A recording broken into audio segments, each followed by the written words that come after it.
Tilakwada railway station પાસે underground વાયરિંગની કામગીરી દરમિયાન વીજ કરંટ લાગતા બે યુવકના થયા કરુણ મોત।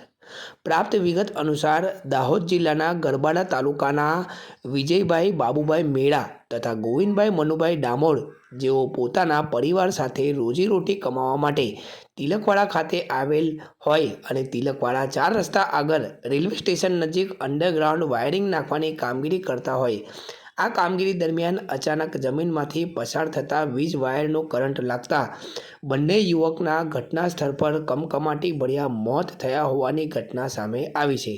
આ ઘટનાને પગલે પરિવારમાં શોકનો માહોલ છવાયો છે। ઘટનાની જાણ થતાં પોલીસ સ્ટાફના માણસો ઘટના સ્થળ પર દોડી આવ્યા હતા।